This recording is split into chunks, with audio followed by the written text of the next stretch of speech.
So now we turn to my favourite subject, marketing. The voice of the agent is about much more than marketing. It's about sales, lettings, about so much. We've talked about mental health and discrimination in other videos. But when it comes to it, we talk about marketing and trying to understand what the best agents do. We ask agents if they grew in the last 12 months and if they expect to grow this year. And that allows us to cut out those agents that are growing and the rest. And with that, we get some quite interesting insight in terms of what they invest and what they do. Now, the average number of competitors an agent faces is 12.1, and marketing is all about standing out from the crowd. So, with our research, growth agents invest 15.2% of income into marketing. This is significantly more than the average and more on last year. Kirsty, what lessons could smaller agencies learn from these high-performing firms to maximise ROI from marketing strategies? Okay, so the numbers are speaking for themselves here. Invest more in marketing and you're a growth agent. So, but for me, the formula is the same. It's about planning your marketing, having a strategy, having a plan, executing that well and consistently, not sporadically, and then Chris's favourite topic, measure it. And I mean measure absolutely everything. And then feed the data that you get back from your measuring of your results back into your strategy. Otherwise, if you don't have a plan, how do you know what you're going to do, where you're going from A to B and how you're going to get there? If you don't execute this well, you're not going to stand out in a very crowded market. If you don't execute consistently, you will not get the results you expect because it's just a sporadic scattergun approach. If you don't measure it, you have no clue what return on investment you're getting, which areas of marketing are delivering well, and then do more of that, which areas of marketing are not delivering what you need them to do, tweak, pivot, and adjust to make sure that they do. But the measuring is so, so important because then you make decisions on your marketing spend, your marketing activity based on data rather than gut instinct. Brilliant. But you can't measure everything, can you, Chris? You can measure most things. And it's the length of time over the measure is also important because some things do take an awful long time to come to fruition. It's the classic story of the person who waters the bamboo for 5 years. You've got nothing to measure, but in the 5th year when it grows and you earn lots of money, you have something that you can measure.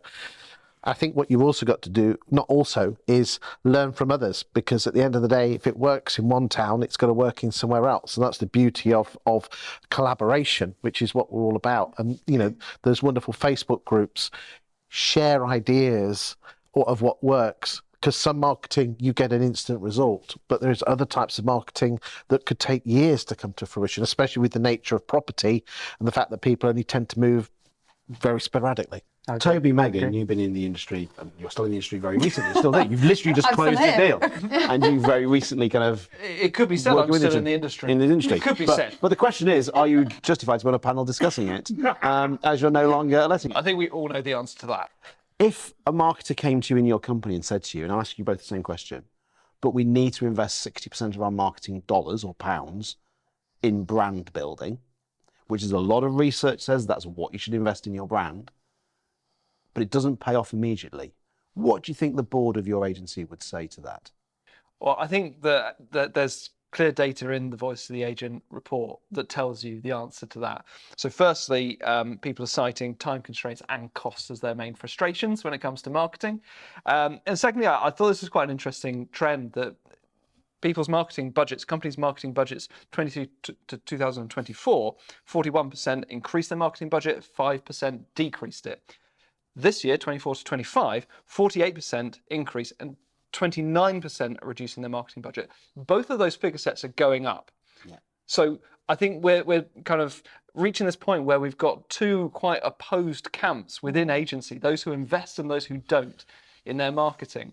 And so I would have thought that probably quite a lot of those people whose budgets are decreasing are probably the smaller companies who are feeling the pinch, who are trying to make cost-cutting measures and who think the easy answer is marketing. But of course, as we know, I can hear Kirsty groaning, that is the thing that feeds your business. But if marketer comes into your company and says, we need to invest much more in building our brand because the brand will pay off in the long term, but there's no immediate payoff. The measurable immediate payoff, it's measurable, but it's long term. What are they going to say?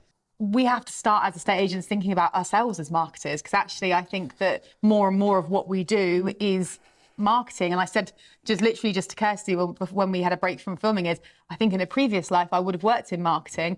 I think I actually do work in marketing, but in a very broad sense. Christopher, then Chris? Does this include portal costs? Because That's separate. you see, most estate agents would say Rightmove and the Zooplas of this world are part of marketing. Yeah. So actually that's quite scary, isn't it? Yes. The key thing for me is what stands these growth agents apart isn't a logo. It's a factor, but the key thing is the reason why agents are growing, the reason why, the reason why people are being successful, the reason why self-employed agents are being successful, the reason why, people are growing their agencies. And we can highlight independents like Stories or Mackay's and Sawbridgeworth, Swindon Home Finders. We can, highlight independent agents, within, various self-employed networks, but even within franchise businesses. We've got a fantastic client in Wrexham who's got a Belvoir franchise. His personal brand is what is driving the success of the business, and his team's personal brand. And you can only do that by marketing in a more productive way. And what we forget, or what people seem to forget, is that the proportion of people on market is significantly, fractionally smaller than the people off market. 6%. Exactly. So 6% of people are on market. Yeah, you've got 94% of people who are off market. How are we speaking to them? Because if they're not in the market now, what is our marketing doing to warm them up? If we're constantly trying to bang, and Chris will agree with me on this, if you're constantly saying, buy this, buy this, buy this, buy this, buy this, we've got this for sale, buy this, buy this, buy this, it becomes a massive turn-off. A bit like if someone followed you around a shop. Yeah. Whereas if we start talking with expertise and growing trust, and talking about our area, our market, and adding real value, when they come to want to be on market, you're the first port of call. And that doesn't matter whether you are a brand, a franchise, an independent. It's about personality. So you bristle when Chris said brand isn't just a logo. Yeah. There's a lot of people out there who run small businesses, local independents, they might be self-employed. Could you give 30 seconds on what is brand? Yeah, Properly? yeah, sure. Chris, you and I have had this conversation recently.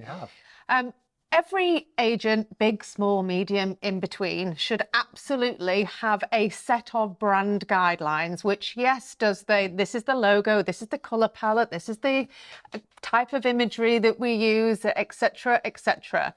But it doesn't stop there. So that what also should be in your brand guidelines is, this is who we are, this is how we talk, this is our tone of voice. We don't use jargon and language, we talk about things in simple terms, if that's your brand. This is our proposition, these are our customers, and this is how we talk to each of our different customers. And then, how is that fully embedded into your agency? So the reason I bristled when you talk about, it's not just about a logo. And yeah, we could talk about brand building as sticking an advert on the side of a bus, and how are we therefore going to measure the return on investment that we get from that kind of brand building? But the brand building that we should be focusing on is that every single person within your branch understands who you are, why you're different from the 12.3 other competitors that you've got in your local area. When you're in that living room, when you've got in front of somebody for that valuation, how do you know what to say to make sure that you get that listing? And what's the service that you offer again and again and again, so that every time a customer has any interaction with your business, whether it be social, whether it be website, whether it be in person, whether it be on the phone because they call the branch, they feel that brand because they get the same service, the same language, the same messaging. And that is brand. A logo is part of it, absolutely not the whole picture. Agreed. Can Agreed. I just Yeah. add a point about personal brand? I know it's like the word. Yeah. There's another name for a personal brand, reputation. Reputation. Let's go with that one. But you know what we're saying, right? So I had a thing this week. So for anyone who doesn't know, I've just gone to a new job, new area for me. And I was in the office, and anyone who knows me knows that I'm obsessed with corgis because I've got 3. And 2 corgis walked past my office, and I literally went outside and went, oh my God, sorry, I just had to come and say hi. We got chatting, and within about 10 minutes, she went, you're the lady that does the property videos with the corgis. Yeah. Absolutely. I was working in Brand. Hackney, Personal brand. and then I'm in Yeah. Swindon with the Yeah. same people. And so for me, you're absolutely right Yeah. what you were saying earlier. they don't remember which brand right. I work for. It's they vague. just remember Megan the corgi lady. That So talks about true. property. It's so true. And look, you know, this panel, have all leveraged personal brand. We've all grown our personal brands. We've all got to a point where logo ceases to be relevant, and that individual, it is important, right? You know, and we spoke earlier in another thing. You know, if you know, electric cars, Tesla, you know, fine watches, Rolex, you know, incredible trainers, Nike, right? There are other brands available. You're definitely looking for some free goods. But you go to brands, right? You get a level of trust from brand. Okay, you get a bit of trust from that. However, okay, estate and letting agents, the 13.1 of them in every place or more, right? Ostensibly, they do the same job. They sell and they let properties, right? And they provide ancillary services like mortgage advice and whatever, right? They all do the same job. The job part, the professionalism and the output should be consistent across the board. It isn't, but it should be, right? The question isn't what do you do, it's who does the job and how do they do it? How do they excel in that? And who is the person I'm trusting with one of the most important things in my life? So if I'm the leader of a major self-employed model, and I very proudly declare I've spent nothing, nada, zilch, nothing, absolutely nothing. I've never spent a penny on marketing. Are they right? You can build a big business without spending any money on marketing, nada, zilch, nothing. Well, you can do it. I mean, we are, you know, our business in true terms, in actual physical terms, cash terms, we've been running 8 years and we've spent £400 on advertising total. In 8 years, we spent £400 on advertising. That is a real number. But marketing right? is more but than marketing just is more advertising. than advertising. Yeah. And also, how do you attribute the time? Correct. But when you say, and that is the difference, isn't it? You can say, oh, we've spent nothing, but actually time is money. You know, and that investment in time, it has a value. Yeah, and also, sorry, Toby. Please. Money has been spent on marketing, just not by the group, by the individual agents. So I think, you know, it's a difficult point to argue because money is absolutely being spent on branding, lead generation and marketing within that organisation. Correct. So in last year, we found that the average spend on marketing, so it's gone up by 20%, the average spend in marketing in these weeks. We've seen so many people have grown their marketing spend from 10.4% to over 12%. If the average in the UK for spend on marketing excluding portals was 10.4%, what do you think the average self-employed agent spent on their own marketing? But the critical thing is they spend 10.2%. You're exactly right. The biggest difference between the self-employed is if you're in a corporate, the company spends the money. If you're an individual, you have to spend the money or invest the money. So there's no difference between the self-employed model and the corporate model. It's just who's paying or investing in the marketing. And the one thing, to your point, none of us value, I know I'll shut up on this subject, is time. Yeah, but no one values their time. That's the key bit. But also things like ancillary costs. Like they say, oh, they've spent the same amount of money, but you know, have they had to drive to a place, and have they had fuel costs? Have they had to, you know, go somewhere different? Have they had to, you know, pay someone freelance to do a bit of camera work? I don't know, right? I think it's so subjective. I think that is such a subjective question because you cannot attribute time to money. We have spent very little on physical advertising, right? But we make a podcast once a week with with cameramen and the apps and the charge editing, another company which effectively, you know, comes out of our running costs of our business. So it is really difficult, isn't it? Because you can't necessarily attribute physical spend with actual cost. I agree, but if you do, there's no difference between self-employed and employed. No. There's no difference. No. And it doesn't count out what, you know, the great rule is divide your time by 1,680. That's what your time is worth, because that's how many hours there are in the week. Toby. Could I just bring it back to Chris's favourite brands and see if I can bag myself a MacBook? Of course. There's a very good reason why Tim Cook has more social media followers than his company does. And so the reality is that you should be promoting both the brand and the individual. And if you ask the majority of business owners what their key asset is, what makes their company unique, they'll say it is their people and their team.